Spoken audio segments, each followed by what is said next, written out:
Hello everyone, good morning. एक बार फिर से आप सभी का क्रेजी जिकेट्री के यूट्यूब प्लेटफॉर्म पर स्वागत है।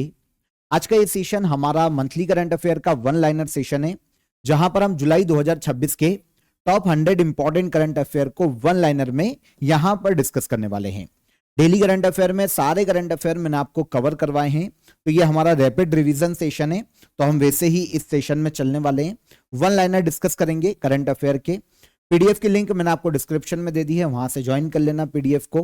इसके अलावा आप करंट अफेयर 2026 के हमारे वन स्टॉप सॉल्यूशन पैकेज को ज्वाइन कर सकते हैं, जहां पर आपका पूरा करंट अफेयर कवर हो जाएगा, पीडीएफ मिल जाएगी, मॉक टेस्ट, ई बुक आपको सब यहां पर अवेलेबल हो जाएगा। डेली करंट अफेयर मैं लेकर आता हूं आपके लिए, वो वॉच कीजिए और साथ ही साथ ये क्विज सेशन, ये पैकेज ज्वाइन कर लीजिएगा, आपका करंट अफेयर कवर हो जाएगा।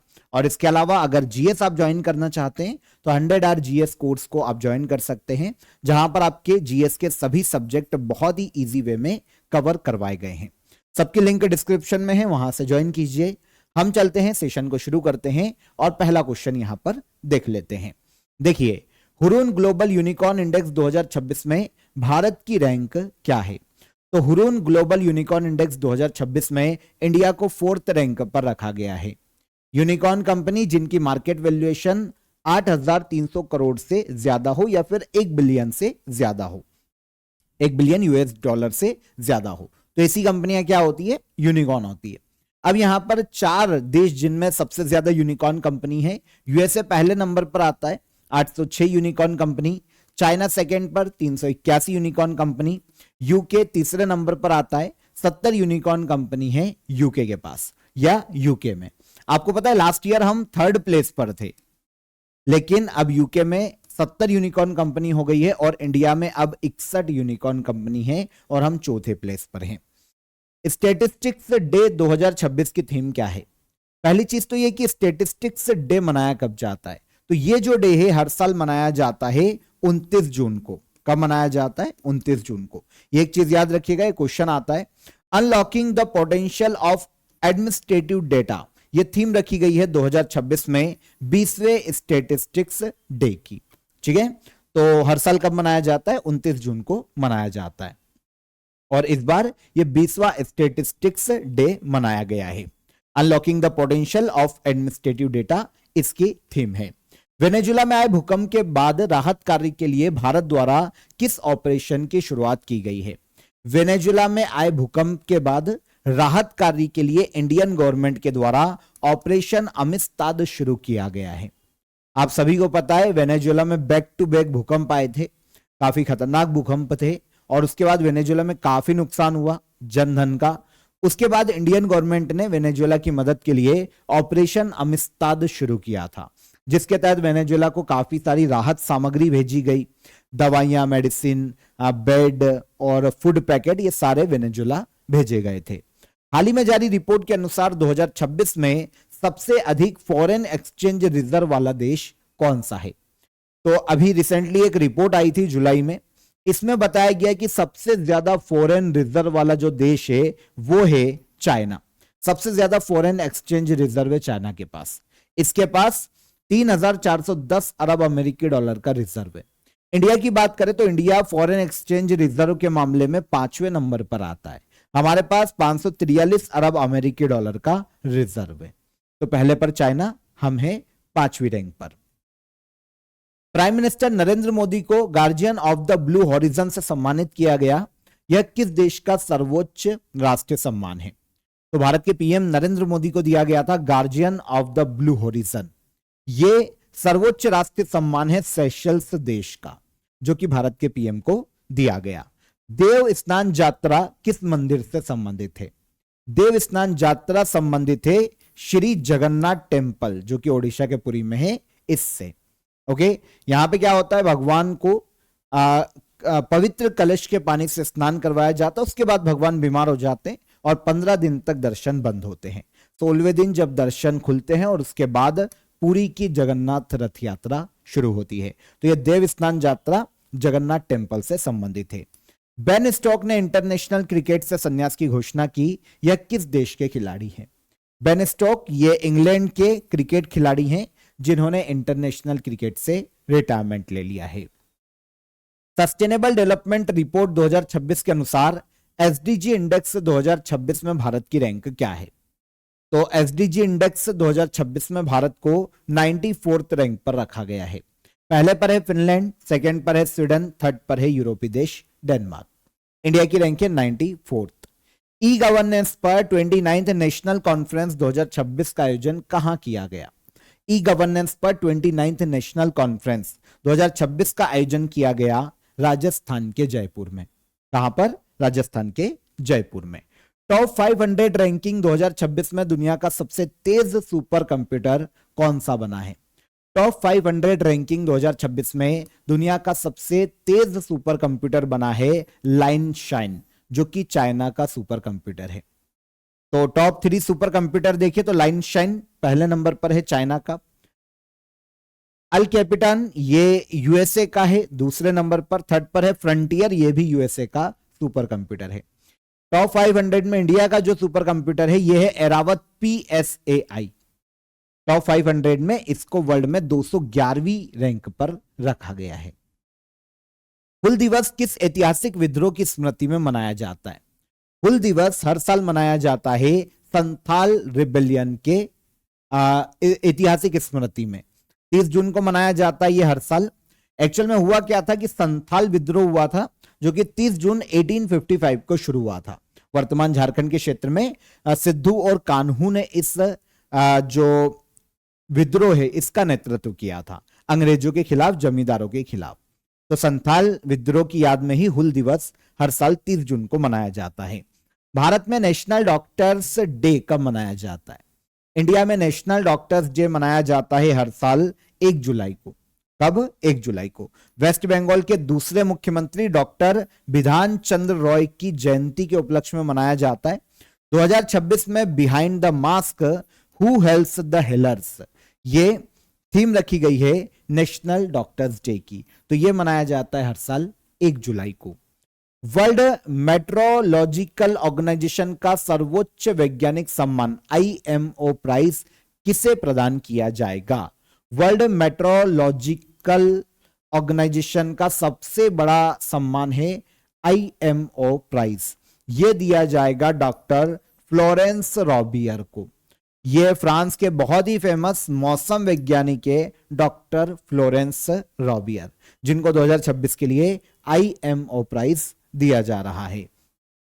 Central board of direct taxes के अध्यक्ष के रूप में किसे पुनः नियुक्त किया गया? Central board of direct taxes के अध्यक्ष के रूप में रवि अग्रवाल को पुनः नियुक्त किया गया है। देखिए ये याद रखना, ये पूछा जाता है central board of direct taxes के अध्यक्ष कौन है, तो ये रवि अग्रवाल है। पहले भी अध्यक्ष थे लेकिन इनको पुनः नियुक्त मतलब इनके कार्यकाल को एक्सटेंड दिया गया है। 77th वन महोत्सव का आयोजन कब से कब तक किया गया? 77th वन महोत्सव का आयोजन 1 से लेकर 7 जुलाई तक किया गया है। कब से कब तक? 1 से लेकर 7 जुलाई तक। चर्चा में रहा मोगला पोर्ट किस देश में स्थित है? मोगला पोर्ट देखने को मिलता है बांग्लादेश में। बांग्लादेश और चाइना के बीच में समझौता हुआ है इस पोर्ट को डेवलप करने के लिए। पहले इंडिया इस पोर्ट को डेवलप करने वाला था, लेकिन शेख हसीना की गवर्नमेंट के जाने के बाद एंटी इंडियन गवर्नमेंट है बांग्लादेश में, तो मोगला पोर्ट का कंट्रोल अब वो दे रहे हैं चाइना के हाथ में। तो बांग्लादेश का पोर्ट है। हर साल 1 जुलाई को GST डे मनाया जाता है। GST कब लॉन्च किया गया था? हर साल 1 जुलाई को मनाया जाता है GST डे। इंडिया में GST 1 जुलाई 2017 को लॉन्च किया गया था। 101वां संविधान संशोधन के माध्यम से GST को संवैधानिक मान्यता दी गई थी, संविधान में शामिल किया गया था। 1 जुलाई 2017 को लॉन्च किया गया था, इसलिए 1 जुलाई को GST डे मनाया जाता है। टेनिस टूर्नामेंट विंबलडन का कौन सा संस्करण 2026 में शुरू हुआ? विंबलडन एक टेनिस टूर्नामेंट है। 2026 में इसका 139th एडिशन शुरू किया गया। 4 टेनिस ग्रैंड स्लैम में सबसे पुराना है विंबलडन। इसकी शुरुआत की गई थी 1877 में। 29 जून से लेकर 12 जुलाई 2026 तक यह आयोजित किया गया। तो 139th एडिशन था, याद रखना। भारत के vice chief of the army staff के रूप में किसने पदभार ग्रहण किया? भारत के vice chief of army staff के रूप में लेफ्टिनेंट जनरल संदीप जैन को अपॉइंट किया गया। बोरजुली वेटलैंड को बायोडायवर्सिटी हेरिटेज साइट घोषित किया गया यह किस राज्य में स्थित है? बोरजुली वेटलैंड ये देखने को मिलता है भारत के असम राज्य में, जिसको जुलाई 2026 में बायोडायवर्सिटी हेरिटेज साइट घोषित किया गया। लेफ्टिनेंट जनरल एम लखेरा का हाल ही में निधन हो गया। ये किस राज्य के गवर्नर रह चुके हैं? लेफ्टिनेंट जनरल एम लखेरा ये काफी सारे राज्यों के गवर्नर रह चुके हैं, जिसमें से मिजोरम एक राज्य है। देखिए, पौंडीचेरी के लेफ्टिनेंट गवर्नर के रूप में भी इन्होंने काम किया है 2004 से 2006 तक, और इसी टाइम पीरियड में अंडमान निकोबार आइलैंड के लेफ्टिनेंट गवर्नर का एडिशनल चार्ज भी इन्होंने संभाला है। ये दोनों यूनियन टेरिटरी है। क्वेश्चन में पूछा गया था किस राज्य के गवर्नर के रूप में काम कर चुके हैं, तो ये मिजोरम के 8वें गवर्नर के रूप में काम कर चुके हैं 2006 से 2011 तक। एम लखेरा, इनका निधन हो गया जुलाई 2026 में। मिजोरम के गवर्नर रह चुके हैं, पौंडीचेरी और अंडमान निकोबार आइलैंड के लेफ्टिनेंट गवर्नर के रूप में इन्होंने कार्य किया है। वर्ल्ड नंबर 1 रैंकिंग हासिल करने वाले होकाटो होटोजे सेमा किस खेल से संबंधित है? वर्ल्ड नंबर 1 रैंकिंग हासिल करने वाले होकाटो होटोजे सेमा ये बहुत ही फेमस पैरा शॉटपुट खिलाड़ी है। F57 कैटेगरी के प्लेयर हैं, मतलब एक पैरा कैटेगरी होती है, कमर के नीचे के हिस्से में या तो अपंगता रहती है, दिव्यांगता रहती है, तो ऐसे खिलाड़ी को F57 कैटेगरी में खिलाया जाता है। तो पैरा शॉटपुट की जो F57 कैटेगरी है उसमें वर्ल्ड नंबर 1 रैंकिंग हासिल की है होकाटो होटोजे सेमा ने। ठीक है, नागालैंड से आते हैं, भारत के बहुत ही फेमस प्लेयर हैं, वर्ल्ड नंबर 1 रैंकिंग मिली है तो इंपॉर्टेंट हो जाते हैं। माचा टी का कमर्शियल प्रोडक्शन करने वाला भारत का पहला राज्य कौन सा बना है? माचा टी का कमर्शियल प्रोडक्शन करने वाला भारत का पहला राज्य बना है असम राज्य। ये जो माचा टी है ना, एक्चुअल में जापान की एक प्रकार की पारंपरिक चाय है, जिसको क्या किया जाता है, बारीक पीसा जाता है और पूरा दूध में घोलकर पिया जाता है, छाना नहीं जाता नॉर्मल चाय जैसे। भारत के पहले ग्रीनफील्ड रिफाइनरी कम पेट्रोकेमिकल कॉम्प्लेक्स का इनॉग्रेशन कहां किया गया? भारत के पहले ग्रीनफील्ड रिफाइनरी कम पेट्रोकेमिकल कॉम्प्लेक्स, इसका इनॉग्रेशन किया गया राजस्थान के पचपदरा में। यह इंडिया का पहला ग्रीनफील्ड रिफाइनरी कम पेट्रोकेमिकल कॉम्प्लेक्स है। वैज्ञानिक रूप से आयु निर्धारित विश्व का सबसे पुराना बरगद ट्री कहां पाया गया है? वैज्ञानिक रूप से जिसका आयु का निर्धारण किया गया है, ऐसा वर्ल्ड का सबसे पुराना बनियान ट्री बिहार के मुंगेर में देखने को मिला है। रेडियो कार्बन डेटिंग की तकनीक से पता चला है कि इसकी जो एज है ना 700 साल है। अभी तक ज्ञात सबसे पुराना बनियान ट्री कहां पर? बिहार के मुंगेर में। ICC women's T20 world cup 2026 का खिताब किस देश ने जीता है? ICC women's T20 world cup 2026 इसका खिताब जीता है ऑस्ट्रेलिया ने। इस बार 10वां एडिशन आयोजित किया गया था इंग्लैंड और वेल्स में। फाइनल में ऑस्ट्रेलिया ने इंग्लैंड को हराकर 7वीं बार ICC women's T20 world cup 2026 जीता है। पेरू के प्रेसिडेंशियल इलेक्शन में किसने जीत हासिल की? पेरू जो कि एक दक्षिण अमेरिकी देश है, इसके प्रेसिडेंशियल इलेक्शन में जीत हासिल की कीको फुजीमोरी ने। कीको फुजीमोरी ने जीत हासिल की और 28 जुलाई 2026 को पेरू के प्रेसिडेंट के रूप में इन्होंने शपथ ली है। तो कीको फुजीमोरी ये पेरू के नए प्रेसिडेंट बने हैं। आपी ह्यूमैनिटेरियन अवार्ड और key to the city of Tampa से किसे सम्मानित किया गया? ये दोनों अवार्ड, आपी ह्यूमैनिटेरियन अवार्ड और key to the city of Tampa, Nita Ambani को दिए गए हैं जुलाई 2026 में। प्राइम मिनिस्टर नरेंद्र मोदी को किस देश के हाईएस्ट सिविलियन ऑनर बिंतांग आदिपूर्णा से सम्मानित किया गया? बिंतांग आदिपूर्णा ये इंडोनेशिया का हाईएस्ट सिविलियन ऑनर है, जो कि भारत के पीएम नरेंद्र मोदी को दिया गया। भारत के पीएम को जितने भी अवार्ड दिए गए ना, उनको याद रखना। ऐसे जो सिविलियन ऑनर है, दूसरे देशों के जो अवार्ड है, वहां से क्वेश्चन आते हैं तो ध्यान रखना। यहां पर क्वेश्चन बिंतांग आदिपूर्णा से है, तो ये भारत के पीएम को किस देश ने दिया है? तो ये इंडोनेशिया ने दिया है। जुलाई 2026 में तीजन बाई का निधन हो गया। यह किस प्रसिद्ध लोक कला से संबंधित थी? तीजन बाई की बात करें तो ये छत्तीसगढ़ राज्य से आती है। छत्तीसगढ़ का एक लोक गायन शैली है पंडवानी, इसके लिए जानी जाती है तीजन बाई। इनका निधन हो गया जुलाई 2026 में। कला के क्षेत्र में इनके योगदान के लिए इन्हें तीनों पद्म अवार्ड दिए जा चुके हैं। पद्मश्री 1988 में दिया गया था, पद्म भूषण 2003 में दिया गया था और पद्म विभूषण 2019 में दिया जा चुका है। तीजनबाई छत्तीसगढ़ से है, पंडवानी लोक गायन शैली के लिए जानी जाती है। Bureau of police research and development के नए महानिदेशक के रूप में किसे नियुक्त किया गया? Bureau of police research and development, इसके नए डायरेक्टर जनरल बनाए गए हैं आलोक कुमार मित्तल। भारत के लिए इंटरनेशनल क्रिकेट में सबसे कम उम्र में डेब्यू करने वाले खिलाड़ी कौन बने? तो आप सभी को पता है, ये है वैभव सूर्यवंशी। भारत के बिहार राज्य से आते हैं वैभव सूर्यवंशी। रिसेंटली क्या हुआ था, जुलाई में इंग्लैंड के खिलाफ T20 इंटरनेशनल मैच खेले जा रहे थे। इसके दूसरे T20 इंटरनेशनल मैच में डेब्यू किया है वैभव सूर्यवंशी ने। जब इन्होंने डेब्यू किया, इनकी एज 15 साल 99 दिन थी। इन्होंने सचिन तेंदुलकर का रिकॉर्ड तोड़ा है और अब इंटरनेशनल क्रिकेट में सबसे कम उम्र में डेब्यू करने वाले खिलाड़ी बने हैं वैभव सूर्यवंशी। ज्येष्ठ वर्ण महाविहार बौद्ध मठ को UNESCO Asia Pacific heritage award 2025 प्रदान किया गया। यह बौद्ध मठ किस देश में स्थित है? तो बात की जा रही है UNESCO Asia Pacific heritage award 2025 की। ये जो अवार्ड है ना, ज्येष्ठ वर्ण महाविहार बौद्ध मठ को दिया गया और ये देखने को मिलता है हमको नेपाल में। कहां पर? नेपाल में। एक बुद्धिस्ट मोनेस्ट्री है, ज्येष्ठ वर्ण महाविहार बौद्ध धर्म का एक प्लेस है, धार्मिक, नेपाल में स्थित है। मिशन मिलियन ऑक ट्री बाय 2047 किस राज्य सरकार द्वारा शुरू किया गया?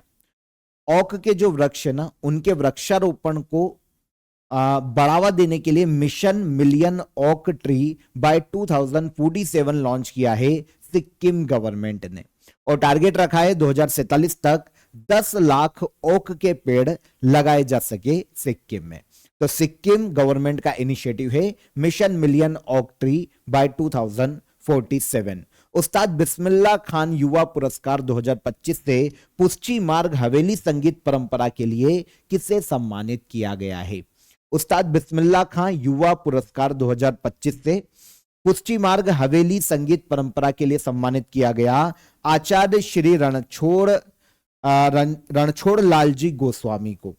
तो ये अवार्ड अभी दिए गए हैं जुलाई 2026 में। 2025 के लिए दिया गया था पुष्टि मार्ग हवेली संगीत परंपरा के संरक्षण के लिए आचार्य श्री रणछोड़ लालजी गोस्वामी को, जो कि गुजरात से आते हैं, इनको यह अवार्ड दिया गया है। अंकटैड की वर्ल्ड इन्वेस्टमेंट रिपोर्ट 2026 के अनुसार 2025 में एफडीआई प्रवाह के मामले में भारत की रैंक क्या है? तो अंकटैड की यह रिपोर्ट है वर्ल्ड इन्वेस्टमेंट रिपोर्ट 2026। इसमें बताया गया है कि एफडीआई फ्लो के मामले में 2025 का अगर डेटा देखें तो इंडिया 11वें प्लेस पर है। मतलब सबसे ज्यादा एफडीआई प्राप्त करने के मामले में इंडिया वर्ल्ड में 11वें नंबर पर है 2025 में। एफडीआई के बारे में जानते हैं, फॉरेन डायरेक्ट इन्वेस्टमेंट है एफडीआई। 2025 में भारत में 89.89 बिलियन अमेरिकी डॉलर का एफडीआई आया है, जो कि 11वां सबसे बड़ा देश है इंडिया जिसने एफडीआई प्राप्त किया। अच्छा, सबसे ज्यादा एफडीआई किस देश ने प्राप्त किया? तो यूएसए ने सबसे ज्यादा एफडीआई प्राप्त किया है 2025 में। जीआई टैग प्राप्त करने वाली हरियाणा का पहला फल कौन सा बना है?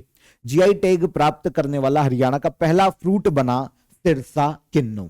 जुलाई 2026 में इसे जीआई टैग दिया गया है तिरसा किन्नू को। भारत और इंडोनेशिया ने किस यूनेस्को वर्ल्ड हेरिटेज साइट में कंजर्वेशन एंड रिस्टोरेशन प्रोजेक्ट का शुभारंभ किया है? तो इंडोनेशिया में एक यूनेस्को वर्ल्ड हेरिटेज साइट है जिसका नाम है प्रम्बानन टेम्पल। कभी क्वेश्चन आ जाए कि Prambanan temple UNESCO world heritage site कहां पर है? इंडोनेशिया में। एक हिंदू मंदिर है। तो भारत और इंडोनेशिया ने मिलकर इस यूनेस्को साइट के कंजर्वेशन और रिस्टोरेशन प्रोजेक्ट का जुलाई 2026 में शुभारंभ किया है। एशियन टेनिस फेडरेशन ने किस भारतीय टेनिस खिलाड़ी को प्लेयर एम्बेसडर नियुक्त किया?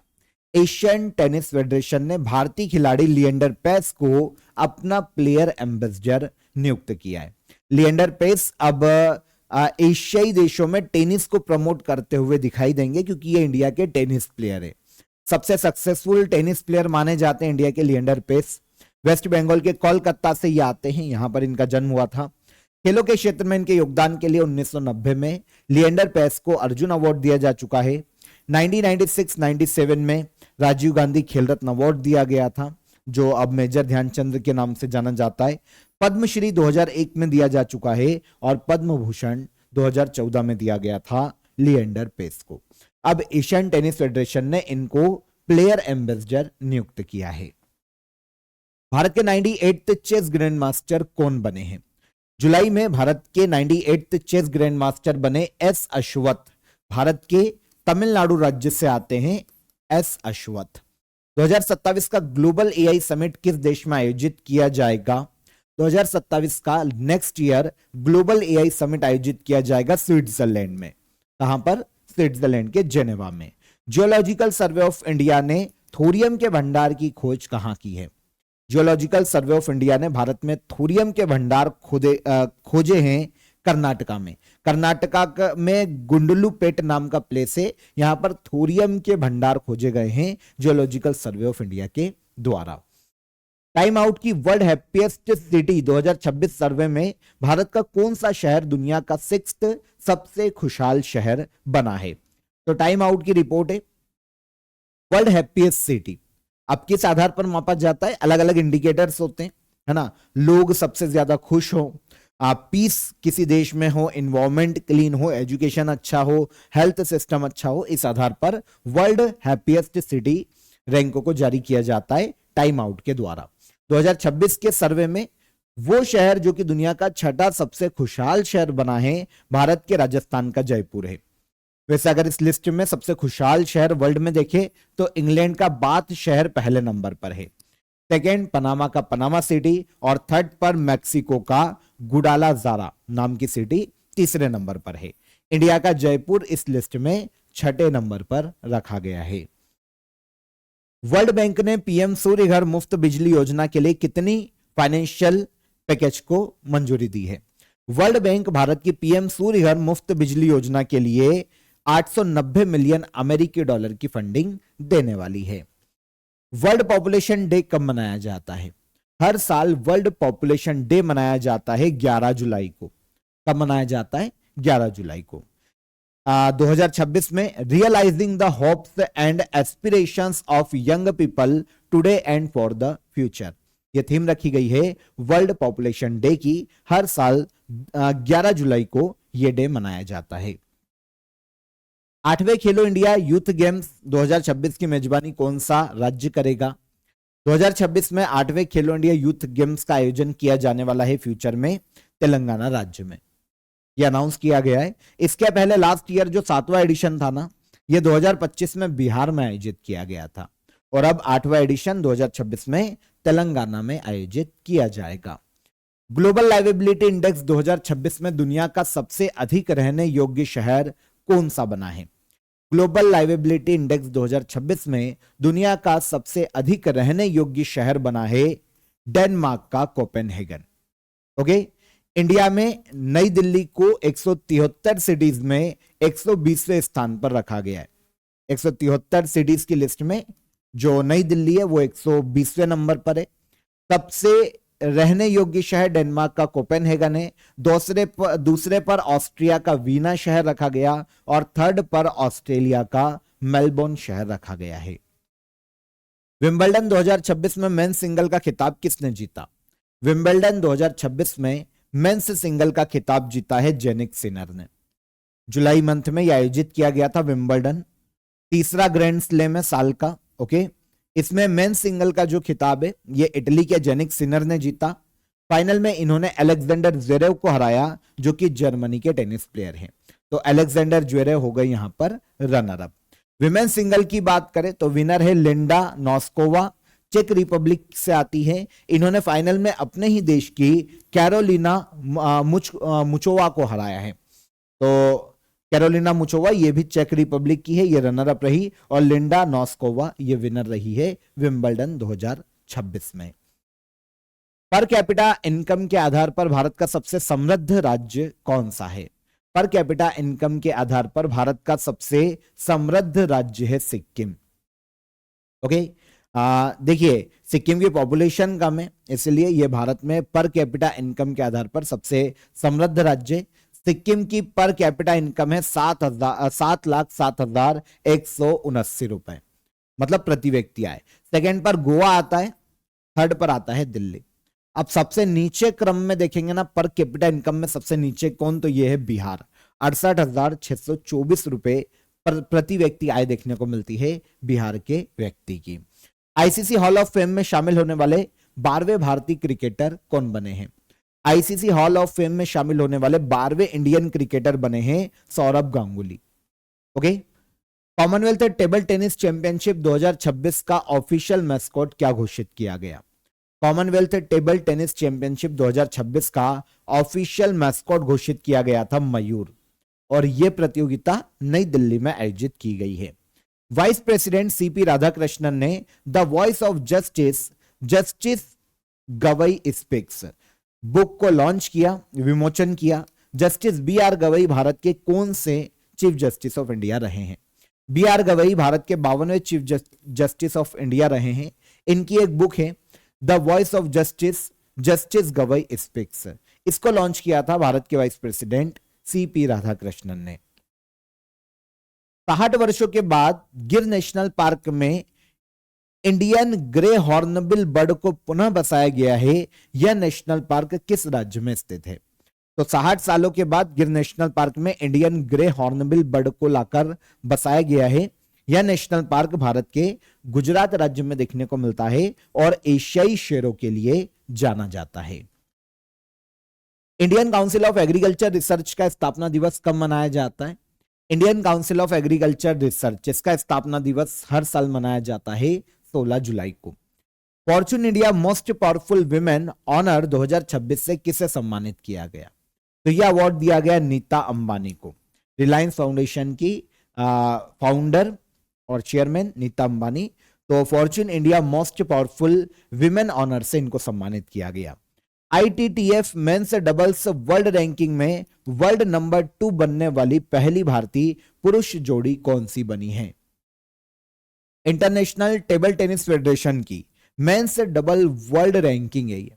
इसमें नंबर 2 तक पहुंचने वाली इंडिया की पहली जोड़ी बनी है मानव ठक्कर और मानुष शाह की।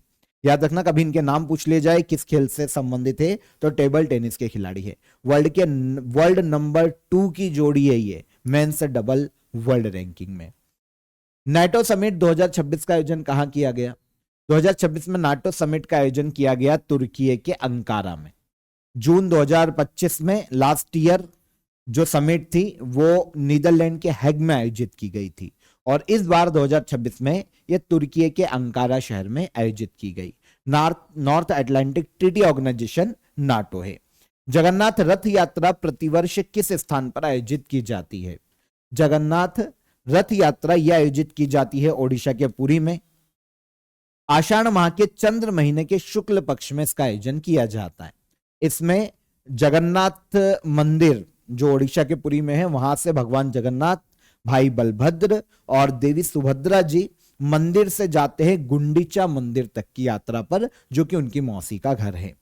भारत ने seafarer first emergency maritime safety plan किस क्षेत्र में कार्यरत भारतीय नाविकों की सुरक्षा के लिए शुरू किया है? Seafarer first emergency maritime safety plan, ये जो प्लान है ना, ये जो पर्शियन गल्फ है और स्टेट ऑफ हॉर्मुज है, यहां से जो इंडियन मर्चेंट शिप और जो भी शिप निकलते हैं उसमें कार्यरत जो भारतीय नाविक है उनकी सुरक्षा के लिए लॉन्च किया था इंडिया ने, क्योंकि इस क्षेत्र में ईरान और अमेरिका के बीच में युद्ध चल रहा था। नेल्सन मंडेला इंटरनेशनल डे 2026 की थीम क्या है? पहली चीज तो ये कि नेल्सन मंडेला इंटरनेशनल डे मनाया कब जाता है? तो ये हर साल मनाया जाता है 18 जुलाई को। 2026 में it's still in our hand to combat poverty and inequality, ये थीम रखी गई है इंटरनेशनल नेल्सन मंडेला डे की। हर साल 18 जुलाई को ये डे मनाया जाता है। ब्रांड फाइनेंस इंडिया 100 रिपोर्ट 2026 के अनुसार लगातार 10वें वर्ष भारत का सबसे मूल्यवान ब्रांड कौन सा रहा है? तो ये ब्रांड फाइनेंस इंडिया 100 रिपोर्ट 2026 है। इसके अनुसार लगातार 10वें साल इंडिया का सबसे वैल्यूएबल ब्रांड टाटा ग्रुप रहा है। अगर टाटा ग्रुप की मार्केट वैल्यूएशन देखें तो ये 33 बिलियन अमेरिकी डॉलर के आसपास है। सेकंड पर इन्फोसिस आता है 16.4 बिलियन अमेरिकी डॉलर। थर्ड पर आता है LIC ग्रुप 15.3 बिलियन अमेरिकी डॉलर के साथ में। तो यहां पर टॉप वैल्यूएबल ब्रांड पूछा गया था, ये कौन सा है? टाटा ग्रुप। महिलाओं को कानूनी रूप से किसान का दर्जा देने के लिए विमेन फार्मर्स एम्पावरमेंट एक्ट 2026 लागू करने वाला भारत का पहला राज्य कौन सा बना है? तो महिलाओं को कानूनी रूप से किसानों का दर्जा देने वाला विमेन्स फार्मर एम्पावरमेंट एक्ट 2026 को लागू करने वाला पहला राज्य बना है भारत का महाराष्ट्र राज्य। हाल ही में यूक्रेन के न्यू प्राइम मिनिस्टर के रूप में किसे नियुक्त किया गया है? यूक्रेन के नए प्राइम मिनिस्टर के रूप में अपॉइंट किया गया है सेर्ही कोरेस्टकी को। ओके, तो सेर्ही कोरेस्टकी यूक्रेन की नई प्राइम मिनिस्टर बनी है। पूर्व प्राइम मिनिस्टर यूलिया स्वेरिडेंको को रिप्लेस किया है न्यू प्राइम मिनिस्टर सेर्ही कोरेस्टकी ने। भारतीय नौसेना द्वारा हाल ही में शुरू किए गए स्वदेशी रूप से निर्मित माहे class anti submarine warfare shallow water craft का नाम क्या है? तो भारतीय नेवी द्वारा शुरू किए गए स्वदेशी रूप से निर्मित माहे class anti submarine warfare shallow water craft का नाम है INS मालवन। एक्चुअल में माहे क्लास की ये दूसरी anti submarine warfare shallow water craft है। जो पहली थी वो 2025 में इंडियन नेवी में कमीशन की गई थी INS माहे, और अब दूसरी है INS मालवन। भारत के पहले और सबसे गहरे भूतापी कुओं को कहां स्थापित किया गया है? भारत के पहले और सबसे गहरे भूतापी कुओं को स्थापित किया गया है लद्दाख में। ओके, ये रिन्यूएबल एनर्जी सोर्सेस हैं, भूतापी कुएं हैं। तो लद्दाख के पूगा वैली में इनको स्थापित किया गया है। 1 मेगावाट की इलेक्ट्रिसिटी जनरेशन कैपेसिटी है इस जियोथर्मल पावर प्रोजेक्ट की, जो कि पायलट प्रोजेक्ट के रूप में अभी शुरू किया गया है। वर्ल्ड चेस डे हर साल कब मनाया जाता है? हर साल वर्ल्ड चेस डे मनाया जाता है 20 जुलाई को। कब? 20 जुलाई 2026 में celebrate create and make a difference, ये थीम रखी गई है वर्ल्ड चेस डे की।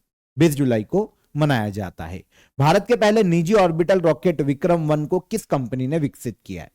इंडिया के पहले प्राइवेट ऑर्बिटल रॉकेट विक्रम-1 को डेवलप किया है स्काई रूट एरोस्पेस ने। ये भारत की एक प्राइवेट एरोस्पेस कंपनी है, स्पेस सेक्टर में काम करती है। तो इसके द्वारा जो विक्रम-1 था उसको लॉन्च किया गया भारत के सतीश धवन अंतरिक्ष केंद्र श्रीहरिकोटा से। अभी तक क्या होता था कि ऑर्बिटल जो रॉकेट होते थे इसरो के ही बनाए जाते थे, लेकिन पहली बार किसी प्राइवेट कंपनी के द्वारा इसे बनाया गया है और लॉन्च किया गया है। इस तरीके से वर्ल्ड का तीसरा देश बना है इंडिया, जिसकी प्राइवेट कंपनी ने ऑर्बिटल रॉकेट को सफलतापूर्वक बनाया और उसे लॉन्च किया है। पहला USA था, सेकंड चाइना था, अब तीसरा इंडिया है। सर गारफील्ड सोबर्स का हाल ही में निधन हो गया, वह किस देश के क्रिकेटर थे? तो सर गारफील्ड सोबर्स ये वेस्ट इंडीज के बहुत ही महान ऑलराउंडर है। आपको पता है इनके सम्मान में ICC हर साल बेस्ट मैन क्रिकेटर को सर गारफील्ड सोबर्स ट्रॉफी देता है। प्लेयर ऑफ द ईयर जो होता है ना, cricketer of the year, ICC वो जो अवार्ड देता है वो सर गारफील्ड सोबर्स के नाम पर होती है। ये वेस्ट इंडीज के बहुत ही महान ऑलराउंडर है जिनका हाल ही में निधन हो गया जुलाई 2026 में। स्पेन ने अर्जेंटीना को हराकर फीफा वर्ल्ड कप 2026 का खिताब जीता है। यह फाइनल मैच किस स्टेडियम में खेला गया था? तो पहली चीज तो ये कि फीफा वर्ल्ड कप 2026 का खिताब किसने जीता? स्पेन। और रनर अप कौन रहा? तो ये रही अर्जेंटीना की फुटबॉल टीम। ये जो फाइनल है ये खेला गया था मेट लाइफ स्टेडियम में, जो कि USA में देखने को मिलता है। ठीक है, तो इस बार ये 23rd फीफा वर्ल्ड कप है 2026 का। स्पेन ने फाइनल में अर्जेंटीना को हराकर यह खिताब जीता है। देखिए जो एकमात्र गोल है फाइनल में वो फेरन टोरेस ने किया था, जो कि स्पेन के प्लेयर हैं। इन्होंने 106वें मिनट में ये गोल किया था और स्पेन को इतिहास का दूसरा फीफा वर्ल्ड कप का खिताब जितवाया है। स्पेन इसके पहले 2010 में फीफा वर्ल्ड कप पहली बार जीता था और अब दूसरी बार जीता है। यहां पर गोल्डन बॉल का जो अवार्ड है बेस्ट प्लेयर का वो रोड्री को दिया गया, स्पेन के प्लेयर है। गोल्डन बूट टॉप स्कोरर को दिया जाता है। किलियान एम्बापे को दिया गया, 10 गोल किए हैं इन्होंने। गोल्डन ग्लव का जो अवार्ड है उनाई सिमोन को दिया गया, ये स्पेन के फुटबॉल प्लेयर हैं। तो ये टॉप 3 अवार्ड याद रखिएगा। विनर है स्पेन, रनर अप रहा अर्जेंटीना। 72 नेशनल फिल्म अवार्ड में बेस्ट फीचर फिल्म का पुरस्कार किस फिल्म को मिला है? 72 नेशनल फिल्म अवार्ड का अनाउंसमेंट किया गया था जुलाई मंथ में, और इसमें जो बेस्ट फीचर फिल्म का जो अवार्ड है ये जीता है आर्टिकल 370 नाम की मूवी ने। तो बेस्ट फीचर फिल्म हो गई आर्टिकल 370। बेस्ट एक्टर का अवार्ड 2 लोगों को दिया गया। दक्षिण भारतीय अभिनेता है ममूटी, इन्हें ब्रह्म युगम के लिए, और कार्तिक आर्यन को चंदू चैंपियन के लिए बेस्ट एक्टर का नेशनल अवार्ड दिया गया है। यूनाइटेड किंगडम के नए प्राइम मिनिस्टर के रूप में किसे नियुक्त किया गया? यूनाइटेड किंगडम के हाल ही में नए प्राइम मिनिस्टर बने हैं एंडी बर्नहैम। तो ये नए प्राइम मिनिस्टर बने यूके के। भारत की पहली अर्बन नाइट सफारी की स्थापना किस राज्य में की जाएगी? इंडिया की पहली अर्बन नाइट सफारी की शुरुआत की जाएगी उत्तर प्रदेश राज्य में। सुप्रीम कोर्ट ने उत्तर प्रदेश गवर्नमेंट को कुकरेल नाइट सफारी और डे जू प्रोजेक्ट को मंजूरी प्रदान की है। कुकरेल फॉरेस्ट एरिया जो है उत्तर प्रदेश राज्य में देखने को मिलता है, यहीं पर भारत की पहली नाइट सफारी शुरू की जाने वाली है। नेशनल कमीशन फॉर माइनॉरिटीज के नए अध्यक्ष के रूप में किसे नियुक्त किया गया? अल्पसंख्यक आयोग की यहां पर बात हो रही है, इसके नए अध्यक्ष बने हैं हरजीत सिंह ग्रेवाल। जापान ओपन 2026 का विमेन्स सिंगल खिताब जीतने वाली पहली भारतीय खिलाड़ी कौन बनी?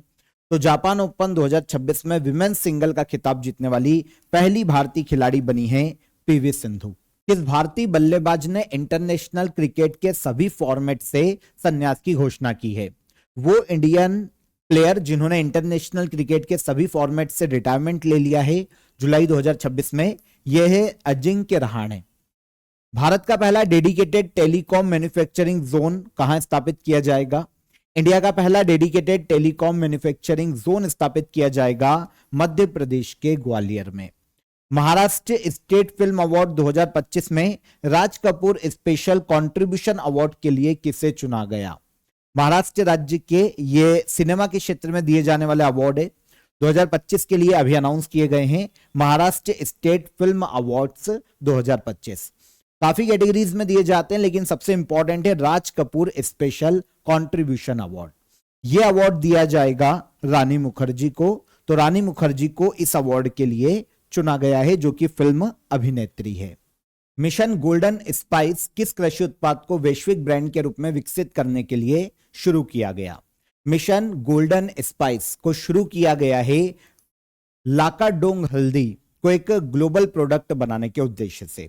ओके, 175 करोड़ रुपए की 5 वर्षीय ये एक योजना है जिसे शुरू किया गया है। अगर हम लाकाडोंग टर्मरिक की बात करें तो मेघालय के वेस्ट और ईस्ट जयंतिया हिल्स पर यह उगाई जाती है। इसी को ग्लोबल ब्रांड बनाने के उद्देश्य से मिशन गोल्डन स्पाइस की शुरुआत की गई है। लॉर्ड्स क्रिकेट ग्राउंड पर वनडे सेंचुरी बनाने वाले पहले भारतीय खिलाड़ी कौन बने? लॉर्ड्स क्रिकेट ग्राउंड पर वनडे सेंचुरी बनाने वाले पहले इंडियन प्लेयर बने हैं रोहित शर्मा।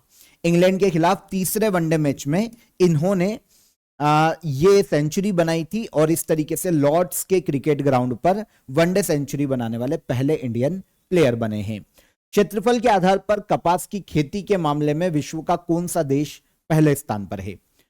एरिया वाइज देखिए तो कपास की खेती के मामले में पहले स्थान पर है वर्ल्ड में इंडिया, लेकिन जब बात आती है कपास के प्रोडक्शन की तो पहले स्थान पर आता है चाइना।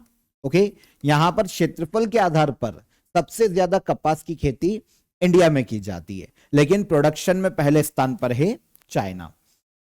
इंटरनेशनल चेस फेडरेशन के अंतरिम प्रेसिडेंट का पद किसने संभाला है? इंटरनेशनल चेस फेडरेशन के अंतरिम प्रेसिडेंट बने हैं विश्वनाथन आनंद। ये इस संस्था के वाइस प्रेसिडेंट के पद पर थे और अब इन्हें ही अंतरिम प्रेसिडेंट के रूप में अपॉइंट किया गया है, क्योंकि आर्कडी ड्रोकोविच जो कि 2018 से इंटरनेशनल चेस फेडरेशन के अध्यक्ष थे, इन्होंने रिसेंटली अपने पद से इस्तीफा दे दिया है। इसलिए अंतरिम प्रेसिडेंट का पद भी विश्वनाथन आनंद को दिया गया है। भारत में नेशनल फ्लैग डे कब मनाया जाता है? इंडिया में नेशनल फ्लैग डे मनाया जाता है 22 जुलाई को। नेशनल फ्लैग को 22 जुलाई 1947 को जो हमारी कॉन्स्टिट्यूएंट असेंबली है, संविधान सभा है, उसने पहली बार एडॉप्ट किया था। तो इसी उपलक्ष्य में नेशनल फ्लैग डे 22 जुलाई को मनाया जाता है। भारत के फर्स्ट इमर्सिव लैंग्वेज म्यूजियम का नाम क्या है, जिसका हाल ही में उद्घाटन किया गया? फर्स्ट इमर्सिव लैंग्वेज म्यूजियम, इसे नाम दिया गया है शब्द लोक, म्यूजियम ऑफ वर्ड। ठीक है, हाल ही में कोलकाता में जो नेशनल लाइब्रेरी परिसर है, यहां पर इसका इनॉग्रेशन किया गया है।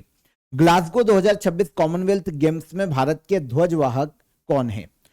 ग्लासगो 2026 कॉमनवेल्थ गेम्स में भारत के जो फ्लैग बेरियर हैं, बीरर रहे हैं, वो है मीराबाई चानू। ये फ्लैग बीरर रही है ग्लासगो 2026 के कॉमनवेल्थ गेम्स में। देखिए यहां पर फ्लैग बीरर तो मीराबाई चानू थी ओपनिंग सेरेमनी में, जबकि बैटन बीरर की बात करें तो ये लवलीना बोरगोहेन है। ठीक है, ऑफिशियल मैस्कॉट फिनी घोषित किया गया था स्कॉटलैंड के ग्लासगो में जो कॉमनवेल्थ गेम्स आयोजित किए गए, उसका मैस्कॉट था फिनी। देखिए मीराबाई चानू जो कि फ्लैग बीरर रही, मणिपुर राज्य से आती है और वेट लिफ्टिंग के प्लेयर है। लवलीना बोरगोहेन की बात करें, यह भारत के असम राज्य से आती है और भारत की बहुत ही फेमस बॉक्सर है लवलीना बोरगोहेन। बाब अल मंडेब स्ट्रेट किन दो जल निकायों को जोड़ता है? बाब अल मंडेब स्ट्रेट ये रेड सी और गल्फ ऑफ अदन, मतलब अदन की खाड़ी और लाल सागर को आपस में कनेक्ट करता है। भारत के 99th चेस ग्रैंड मास्टर कौन बने? भारत के 99वें शतरंज ग्रैंड मास्टर वीएस रथनवेल हैं। ये आते हैं भारत के तमिलनाडु राज्य से। ठीक है, भारत के तमिलनाडु राज्य के रहने वाले हैं वीएस रथनवेल, भारत के 99th चेस ग्रैंड मास्टर। चिता आंदोलन किस परियोजना से संबंधित है? चिता आंदोलन ये केन बेतवा लिंक प्रोजेक्ट से संबंधित है। मध्य प्रदेश के उत्तर में केन बेतवा लिंक प्रोजेक्ट के विरोध में जुलाई में वहां के जो मूल आदिवासी समुदाय हैं, उन्होंने चिता आंदोलन आयोजित किया था। तो अब यह सुर्खियों में था, केन बेतवा लिंक परियोजना का विरोध करने के लिए चिता आंदोलन आयोजित किया गया था। नीति आयोग के सीईओ को नियुक्त किए गए? नीति आयोग के सीईओ बने हैं अनुराग जैन। देखिए अभी तक नीति आयोग की अंतरिम सीईओ के रूप में कार्यरत थी निधि छिब्बर, अंतरिम सीईओ थी, तो अब इनके बाद वापस नए सीईओ बने हैं अनुराग जैन। कारगिल विजय दिवस हर साल कब मनाया जाता है? तो कारगिल विजय दिवस हर साल मनाया जाता है 26 जुलाई को। 26 जुलाई 1999 में कारगिल में हमने पाकिस्तान को हराकर विजय प्राप्त की थी। इस बार यह 27वां कारगिल विजय दिवस है। इंडियन आर्मी के द्वारा, यह हमारी जो इंडियन गवर्नमेंट है उसके द्वारा जो ऑपरेशन चलाया गया था कारगिल विजय के लिए, यह था ऑपरेशन विजय। ओके, इसका नाम ही था ऑपरेशन विजय। तो 26 जुलाई को मनाया जाता है कारगिल विजय दिवस। भारत का 45वां यूनेस्को वर्ल्ड हेरिटेज साइट कौन सा बना? भारत का 45वां यूनेस्को वर्ल्ड हेरिटेज साइट बना है ancient Buddhist site of Sarnath. Sarnath में जो बुद्धिस्ट साइट है सारनाथ की, ओके, इसे यूनेस्को वर्ल्ड हेरिटेज साइट घोषित किया गया। 45वीं यूनेस्को वर्ल्ड हेरिटेज साइट है भारत के उत्तर प्रदेश राज्य में, वाराणसी से नॉर्थ ईस्ट में 8 से 10 किलोमीटर नॉर्थ ईस्ट में यह बुद्धिस्ट साइट देखने को मिलती है सारनाथ। गौतम बुद्ध ने अपना पहला जो उपदेश है वो यहीं पर दिया था ज्ञान प्राप्ति के बाद। तो भारत की 45वीं यूनेस्को वर्ल्ड हेरिटेज साइट। प्रधानमंत्री संग्रहालय में किसके एआई होलोबॉक्स का इनॉग्रेशन किया गया? प्रधानमंत्री संग्रहालय में अटल बिहारी वाजपेयी जो कि भारत के पूर्व पीएम हैं, इनके एआई होलोबॉक्स का इनॉग्रेशन किया गया है। वर्ल्ड हेपेटाइटिस डे हर साल कब मनाया जाता है? हर साल 28 जुलाई को मनाया जाता है वर्ल्ड हेपेटाइटिस डे। देखिए 2026 में hepatitis let's break it down, ये थीम रखी गई है वर्ल्ड हेपेटाइटिस डे की। नेशनल टेस्टिंग एजेंसी के एग्जामिनेशन सिस्टम में सुधार के लिए बनी हाई पावर्ड टास्क फोर्स का चेयरमैन किसे बनाया गया है? तो यह है नंदन नीलकर्णी। ये हाई पावर्ड टास्क फोर्स के चेयरमैन नियुक्त किए गए। 6 मेंबर की यह कमेटी होने वाली है अध्यक्ष को मिलाकर। जूनियर स्क्वैश चैंपियनशिप 2026 में विमेन सिंगल का खिताब जीतने वाली पहली भारतीय कौन बनी है? तो यह है भारत की अनाहत सिंह, स्क्वैश प्लेयर है। इन्होंने जूनियर स्क्वैश चैंपियनशिप 2026 का खिताब जीता है।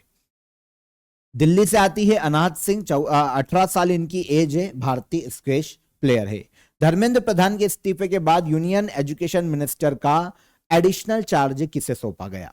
तो यह सौंपा गया है प्रहलाद जोशी को, है ना। नीट प्रोटेस्ट के बाद धर्मेंद्र प्रधान ने यूनियन एजुकेशन मिनिस्टर के रूप में अपना इस्तीफा दे दिया था, और उसके बाद जो प्रहलाद जोशी है, जो कि consumer affair, food and public distribution और new and renewable energy minister है, इन्हें एजुकेशन मिनिस्टर बनाया गया है। किसको? प्रहलाद जोशी को। भारत ने ब्रिक्स समिट 2026 में किस देश के प्राइम मिनिस्टर को विशेष अतिथि के रूप में आमंत्रित किया है? तो भारत ने ब्रिक्स समिट 2026 में, जो कि इंडिया में आयोजित की जाएगी, इसमें बांग्लादेश के जो प्राइम मिनिस्टर है, इनको चीफ गेस्ट के रूप में आमंत्रित किया है तारिक रहमान को। ठीक है, ये जो समिट है 17 से लेकर 19 सितंबर 2026 तक नई दिल्ली, इंडिया में आयोजित की जाएगी। बांग्लादेश के पीएम तारिक रहमान यहां पर चीफ गेस्ट के रूप में आएंगे। इंडिया चाइना बॉर्डर ट्रेड दोबारा शुरू होने के कारण चर्चा में रहा नाथुला पास कहां पर स्थित है? नाथुला पास देखने को मिलेगा ईस्ट सिक्किम में, मतलब सिक्किम राज्य में। ये भारत के सिक्किम को चाइना के तिब्बत से कनेक्ट करता है। कैलाश मानसरोवर का भी एक रूट है ये, और यहां से अभी इंडो चाइना बॉर्डर ट्रेड शुरू किया गया है। इंटरनेशनल टाइगर डे हर साल कब मनाया जाता है? हर साल इंटरनेशनल टाइगर डे मनाया जाता है इंडिया में 29 जुलाई को। 2010 में इसकी शुरुआत की गई थी, तब से हर साल 29 जुलाई को यह मनाया जा रहा है। 2026 में ड्यूरेंट कप का कौन सा एडिशन आयोजित किया जा रहा है? 2026 में ड्यूरेंट कप का 135वां एडिशन आयोजित किया जा रहा है। ठीक है, पहली चीज तो ये कि ड्यूरेंट कप की अगर हम बात करें तो हमको पता होना चाहिए कि एक फुटबॉल टूर्नामेंट है ड्यूरेंट कप। इस बार 135वां एडिशन है। एशिया का सबसे पुराना और वर्ल्ड का तीसरा सबसे पुराना फुटबॉल टूर्नामेंट है ड्यूरेंट कप। 25 जुलाई को ये शुरू हुआ है 2026 में, अगस्त के मिड तक चलेगा ये। 24 टीमों ने यहां पर पार्टिसिपेट किया है ड्यूरेंट कप में। ओके, सबसे पहली बार ये 1888 में शिमला में शुरू हुआ था, तब से ये हर साल आयोजित हो रहा है नॉर्मली। लास्ट ड्यूरेंट कप जो था 2025 में 134th एडिशन, वो जीता था नॉर्थ ईस्ट यूनाइटेड एफसी की टीम ने। रनर अप रही थी डायमंड हार्बर एफसी की टीम, और फाइनल खेला गया था सॉल्ट लेक स्टेडियम कोलकाता में। ठीक है, और इस बार 135वां एडिशन आयोजित किया जा रहा है। Last question, ISSF world cup 2026 के मेडल टेली में भारत ने कौन सा स्थान प्राप्त किया है? आईएसएसएफ वर्ल्ड कप 2026 ये शूटिंग वर्ल्ड कप है, shooting sports federation, international shooting sports federation, ISSF world cup 2026। इसके मेडल टेली में इंडिया ने 3rd प्लेस प्राप्त किया है। चाइना के ग्वांगझू में यह आयोजित किया गया था। चाइना मेडल टेली में पहले स्थान पर रहा 18 मेडल के साथ। यूएसए ने 4 मेडल जीते, दूसरे प्लेस पर रहा। इंडिया ने 4 मेडल जीते, 1 गोल्ड, 1 सिल्वर और 2 ब्रॉन्ज, और इंडिया मेडल टेली में तीसरे प्लेस पर रहा है आईएसएसएफ वर्ल्ड कप 2026 की मेडल टेली में, जो कि जुलाई में चाइना के हांगजू शहर में आयोजित किया गया। ठीक है, तो यहां पर हमने जुलाई मंथ के सभी important current affair one liner में डिस्कस किए हैं। आई होप आपको सभी क्वेश्चन समझ में आए होंगे। इजी था क्योंकि डेली करंट अफेयर में हम सारे पढ़ ही चुके हैं। तो पीडीएफ की लिंक मैंने आपको डिस्क्रिप्शन में दे दी है, वहां से ज्वाइन कर लेना। और इसके अलावा करंट अफेयर 2026 के वन स्टॉप सॉल्यूशन की लिंक भी आपको मैंने डिस्क्रिप्शन में दे दी है। वीडियो को लाइक और शेयर करके जाइए। चैनल पर पहली बार आए हो तो सब्सक्राइब कर लो। हम फिर मुलाकात करेंगे नेक्स्ट डे की करंट अफेयर में किसी अदर वीडियो में। तब तक अपना ख्याल रखिएगा। जय हिंद, जय भारत।